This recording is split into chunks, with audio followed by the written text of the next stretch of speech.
મળે છે એવી વાત કરેલી છે। હવે આર્ટિકલ 14ની આપણે વાત કરીએ તો આર્ટિકલ 14નો જે કોન્સેપ્ટ છે એ બહુ વિશાળ છે। એમાં બે ભાગ આપેલા છે, બે ખ્યાલ આપેલા છે કે equality before law and equal protection of the લો।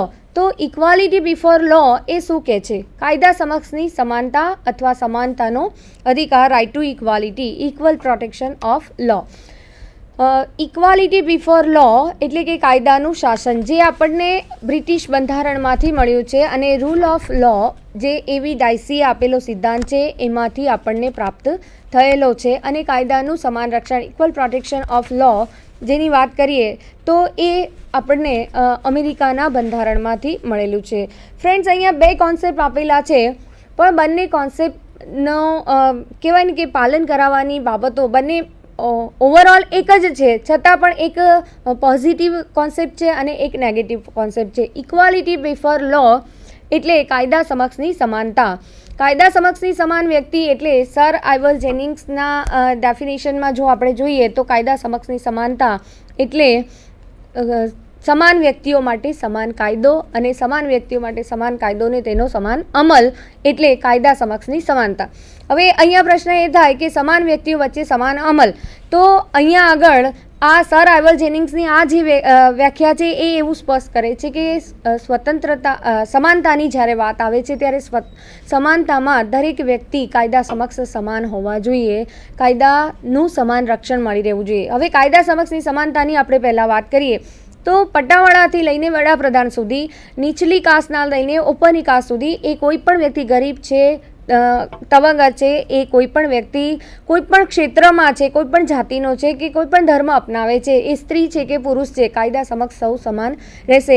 એક જ પરિસ્થિતિમાં રોકાયેલી વ્યક્તિની સામે ભેદભાવ કરી શકાશે નહીં અને એ ભેદભાવ સામે રક્ષણ પૂરું પાડતો જે બીજો ખ્યાલ છે એ કાયદાનું સમાન રક્ષણની વાત છે। તો કાયદાનું સમાન રક્ષણ એટલે કે દરેક વ્યક્તિને સમાન પરિસ્થિતિમાં રહેલી વ્યક્તિઓને સમાન પ્રોટેક્શન પણ મળી રહે છે। હવે અહીંયા આગળ આપણે કેટલાક ઉદાહરણો જોઈએ કે માની લો કે કોઈ વ્યક્તિ કરાર કરે છે, તો કરાર કરવા માટે કરારના કાયદામાં સ્પષ્ટ કીધેલું છે કે સગીર વ્યક્તિ એ કરાર કરવા માટે સક્ષમ વ્યક્તિ ગણાતી નથી। તો કરારના કાયદા હેઠળ બે ભાગ પાડેલા છે, એક સગીર વ્યક્તિ અને એક પુખ્ત વયની વ્યક્તિ। તો સગીર વ્યક્તિ અને પુખ્ત વય, તો અહીંયા એવો પ્રશ્ન એમ ઉપસ્થિત થાય કે સગીરને કરાર કરવા માટે સક્ષમ નથી ગણ્યું, તો આ આર્ટિકલનો ભંગ કરે છે। તો ના મિત્રો, આ ચોક્કસપણે એવું કહી શકાય કે જ્યાં સમાન પરિસ્થિતિ છે, સમાન વર્તાવ છે, ત્યાં કાયદાનો સમાન અમલ પણ થશે। બે વ્યક્તિઓ જે કહેવાય ને કે કરારના આવશ્યક તત્વોમાં જે ગણી શકાતું હોય, પુખ્ત છે, સ્વસ્થ મનની છે, તો એવી જ વ્યક્તિ કરાર કરી શકે। તો આ એક સમાન વર્તાવ કહેવાય, સમાન અમલ કહેવાય। એ જ રીતે જો કોઈ સ્ત્રી છે અને કોઈ પુરુષ છે, બંનેનું ક્વોલિફિકેશન સરખું છે અને બંનેના એક્સપિરિયન્સ પણ સરખો હોય, તો એવા સમયે કોઈ વ્યક્તિ એ સ્ત્રી છે માટે એને એ અધિકાર નહીં મળે તો એ યોગ્ય ગણી શકાશે નહીં। એટલે ત્યાં આગળ સમાન વર્તન થવું જરૂરી છે, એટલે કે કાયદાનું સમાન રક્ષણ મળી લેવું જોઈએ। હવે અહીં આપણને એવો પ્રશ્ન થાય કે આવું આપેલું હોવા છતાં પણ આપણે કોન્સ્ટિટ્યુશનથી કેટલાક પ્રિવિલેજીસ આપેલા છે, જેમ કે સંસદ સભ્યોને મળેલા છે, રાષ્ટ્રપતિને મળેલા છે, એ શું છે કે આ આર્ટિકલ 14 જે વાત કરેલી છે એ આર્ટિકલ 14માં રિઝનેબલ રિસ્ટ્રિક્શન આપેલા છે, રિઝનેબલ ક્લાસિફિકેશન આપેલું છે કે વ્યાજબી વર્ગીકરણ। જો વ્યાજબી વર્ગીકરણ કરીને જો ભેદભાવભર્યું વર્તન કરવામાં આવે એટલે કે એવું લાગે, પણ એ શું છે કે વ્યવસ્થિત સ્વરૂપમાં વ્યાજબી, તાર્કિક અને બુદ્ધિગમ્ય રીતે વર્ગીકરણ કરીને જો કંઈ ભેદભાવ કરવામાં આવે, જેમ કે આપણે બસમાં જતા હોઈએ છીએ તો બસમાં 2 સીટો એ સ્ત્રીઓ માટે અનામત રાખેલી હોય છે, ભલે આપણે એનો સદુપયોગ કરતા નથી હોતા, પણ એ ભેદભાવભર્યું વલણ કહેવાય નહીં। સ્ત્રીઓ માટે જે ખાસ જોગવાઈ કરવામાં આવે છે, તો સ્ત્રીઓ માટે કાયદા ઘડવામાં આવે છે, તો એ ભેદભાવભરી ગણી શકાય નહીં। અહીં ફ્રેન્ડ્સ બીજી એક વાત કરું કે કોડ ઓફ ક્રિમિનલ પ્રોસિજર છે એની સેક્શન 125 છે કે જેમાં ભરણ પોષણની જવાબદારી પતિ ઉપર જ નાખવામાં આવેલી છે. પતિ અને પત્ની એ એક જ રથના બે પૈડા કહેવાતા હોવા છતાં પણ અહીં આગળ જો સ્ત્રી ઉપર આ રીતે સ્ત્રીને ભરણ પોષણની સંપૂર્ણ જવાબદારી પતિ ઉપર નાખવામાં આવેલી છે તો આ ભેદભાવભર્યું વલણ કહેવાશે નહીં. કેટલીક સંજોગોમાં તાર્કિક રીતે આ અર્થઘટન કરી અને પછી આ ભેદભાવ કરેલો અને આ રીતની જોગવાઈઓ કરવામાં આવી છે. એ જ રીતે કેટલા CPCમાં પણ કેટલીક જોગવાઈઓ છે કે સ્ત્રીઓ સામે સમન્સની ભજવણી થાય નહીં, અથવા તો જો પુરુષ સભ્ય મળી નથી આવતું તો એ સમન્સ કોઈ સ્ત્રી મેમ્બર પર ભજવણી કરી શકાય નહીં, સ્ત્રીની ધરપકડ કરી શકાય નહીં, અથવા તો એને અટકાયતના સ્થળેથી ઢસડીને ફરજિયાત લઈ જઈ શકાય નહીં, અથવા તો કોઈ સ્ત્રી જ એની ધરપકડ કરી શકે. તો કેટલીક આવી જોગવાઈઓ જે છે એ કહી શકાય કે આ આર્ટિકલ 14નો ભંગ કરનારી નથી, કેમ કે એમાં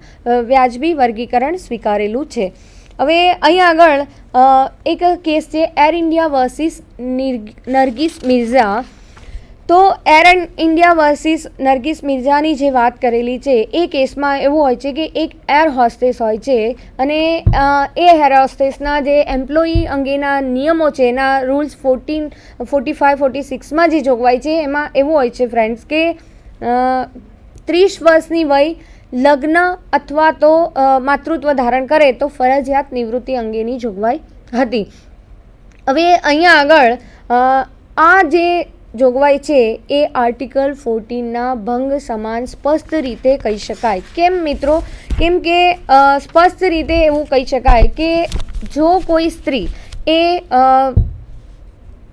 એર હોસ્ટેસ બને છે અને એર હોસ્ટેસમાં લેડી એર હોસ્ટેસ માટે જ આ નિયમ હતો અને લેડી એર હોસ્ટેસ કે જે 30 વર્ષની ઉંમર પ્રાપ્ત કરે છે, લગ્ન કરે છે અથવા તો માતૃત્વ ધારણ કરે છે તો ફરજિયાત નિવૃત્તિની જોગવાઈ છે. તો આ એટલા માટે છે કે આ કોઈપણ સ્ત્રીના લગ્ન, જેને જો નોકરીની આવશ્યકતા હોય, જરૂરિયાત વધારે હોય તો તેવી સ્ત્રી માતૃત્વ ધારણ નહીં કરે, તેવી સ્ત્રી લગ્ન નહીં કરે. તો આવી પરિસ્થિતિમાં સ્ત્રીઓ માટે અલગ જોગવાઈ અને પુરુષોની સામે અલગ જોગવાઈ એ આર્ટિકલ 14ના ભંગ સમાન સ્પષ્ટ રીતે કહી શકાય. એટલે કાયદા દ્વારા સમાન સંજોગોમાં સમાન પ્રકારનો વ્યવહાર એ આર્ટિકલ 14નો એક ભાગ છે અને કોઈ પણ એની સામે આ રીતે ભેદભાવ રાખી શકે નહીં. ફ્રેન્ડ્સ, હમણાં જ આપણે વાત કરી કે વ્યાજબી વર્ગીકરણ હોવું જોઈએ, રિઝનેબલ ક્લાસિફિકેશન હોવું જોઈએ. તો આ વર્ગીકરણ આપખુદ, કૃત્રિમ અને અસ્પષ્ટ ન હોવું જોઈએ. એટલે કે આવું વર્ગીકરણ સ્પષ્ટ અને કુદરતી હોવું જોઈએ. એક જ સમૂહ માટે, એક હેતુ માટે વર્ગીકરણ થયેલું હોવું જોઈએ, તર્કસંગત હોવું જોઈએ અને એમ કહી શકાય કે આ વર્ગીકરણ જ્યારે નક્કી કરવામાં આવેલું હોય તો સ્વીકારાયેલ વર્ગીકરણને જે તફાવત મૂકવાનો હોય એ કાયદાના હેતુ સાથે ચોક્કસ સંબંધ કે કડી હોવી જોઈએ, એટલે કે નેક્સસ હોવું જોઈએ. હવે આ જે વર્ગીકરણ છે એ તર્કસંગત હોવું જોઈએ. એટલે કે કેટલીક બાબતોમાં, જેમ આપણે હમણાં વાત કરી કે સગીર માટે વય, પુખ્ત વય એટલે કે 18 વર્ષની વ્યક્તિ હોય તે જ કરાર કરવા સક્ષમ છે. તો આ જે વર્ગીકરણ છે એ તર્કસંગત એટલા માટે છે કે એ ઉંમરની દ્રષ્ટિએ વર્ગીકરણ કરવામાં આવ્યું છે. માની લો કે એમાં ઊંચાઈ કે જાડાઈના હિસાબથી જે જાડી વ્યક્તિ હોય એ કરાર કરી શકે, અથવા તો જે વ્યક્તિ ઊંચી છે એ જ કરી શકે, તો એ તર્કસંગત કહી શકાય નહીં.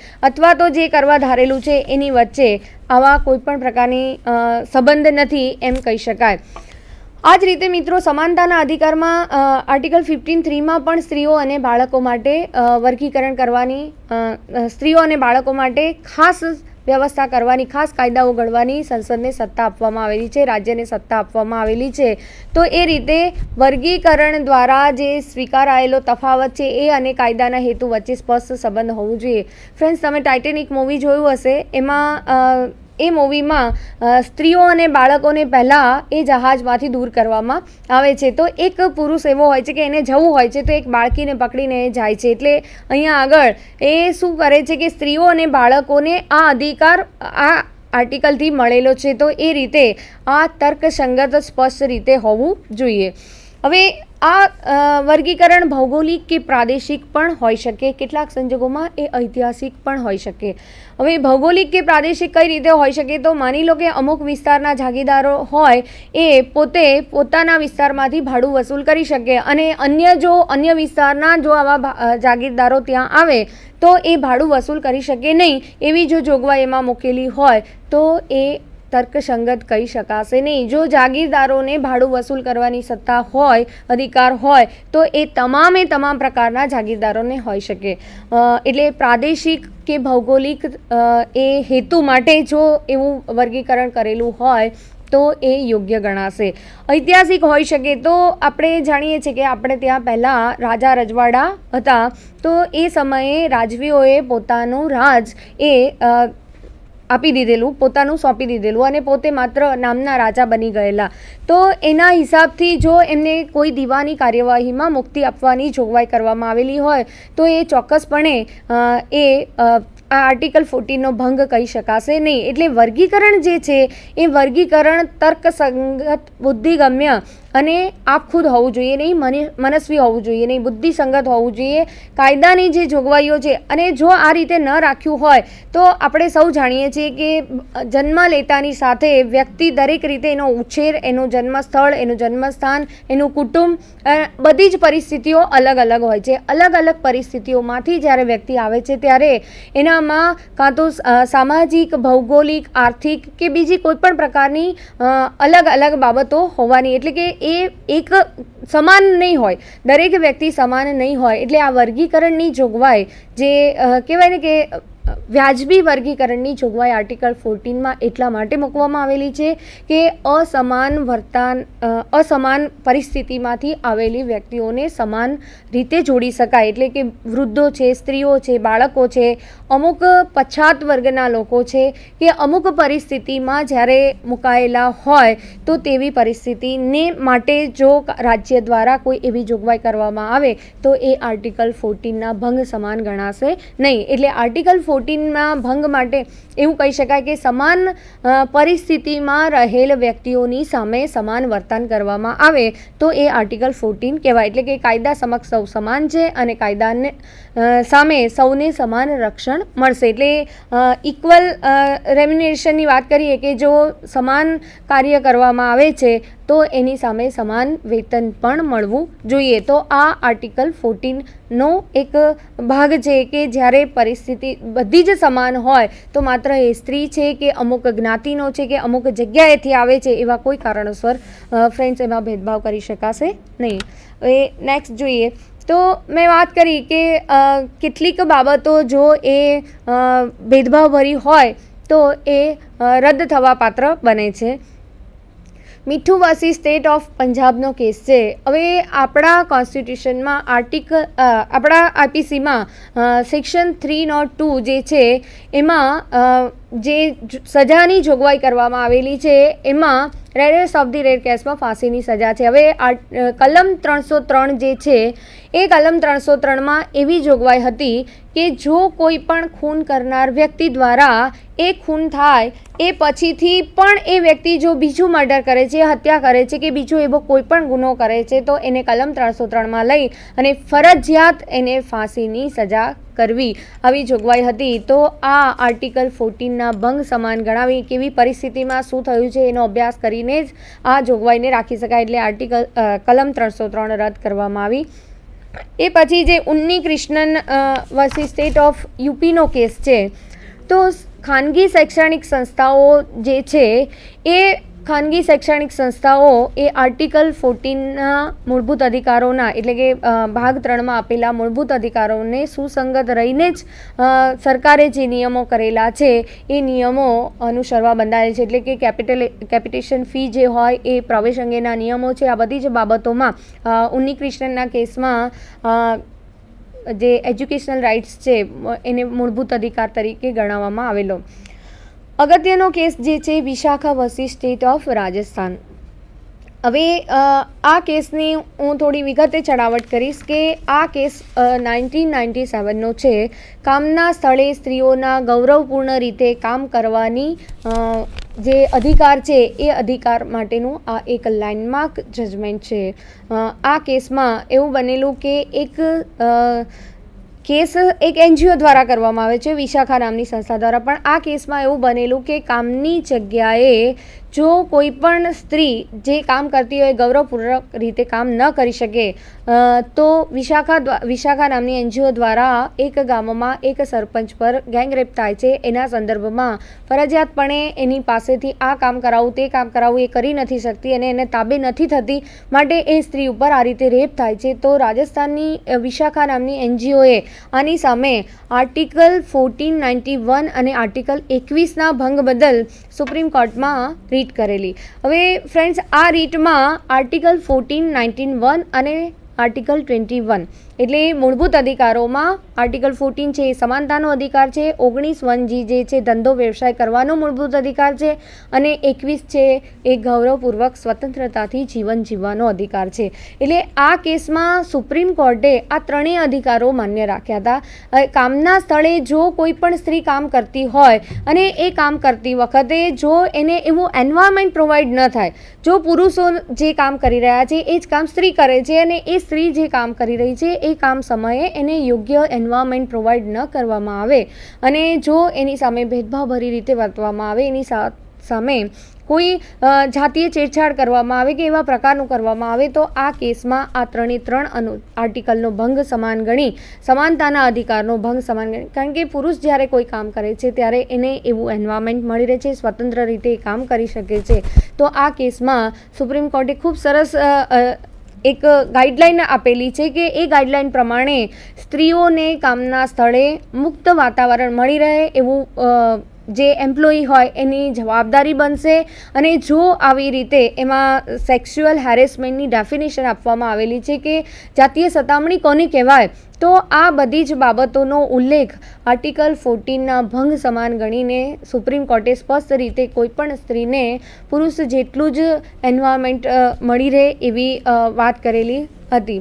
એટલે આર્ટિકલ 14 જે છે એનો વિશાળ વ્યાપ સમાનતાનો અધિકાર તો સ્ત્રી હોય, પુરુષ હોય, ગરીબ હોય કે પૈસાદાર હોય, અમીર હોય કે કોઈપણ પરિસ્થિતિમાં રહેલી વ્યક્તિને સરખી રીતે મળે છે. સિવાય કે વ્યાજબી વર્ગીકરણની જે વ્યાખ્યા આપેલી છે, વ્યાજબી વર્ગીકરણ જે મૂકવામાં આવેલું છે એ પ્રમાણે તર્કસંગત બુદ્ધિગમ્ય રીતે જો વર્ગીકરણ કરવામાં આવેલું હોય, એ સિવાય જો એ અસમાન વર્તન હોય તો એ ચોક્કસપણે આર્ટિકલ 14નો ભંગ કરે છે.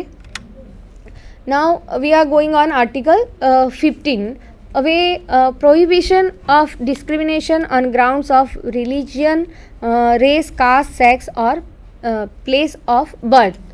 એટલે કે કોઈપણ વ્યક્તિની ઉપર રાજ્ય આ કારણોસર ભેદભાવ કરી શકશે નહીં, એના ભેદભાવ કરવા ઉપર પ્રતિબંધ છે. એટલે અહીંયા આગળ જે વાત કરેલી છે કે કોઈ પણ વ્યક્તિ આ જાતિનું છે, આ જ્ઞાતિનું છે કે સ્ત્રી છે કે પુરુષ છે અથવા તો એનું જન્મસ્થાન કાશ્મીર છે કે કન્યાકુમારી છે તો એવા કોઈ કારણોસર એના ઉપર ભેદભાવ કરી શકાશે નહીં. આર્ટિકલ 15 જે છે એ માત્ર ભારતીય નાગરિકોને અવેલેબલ છે.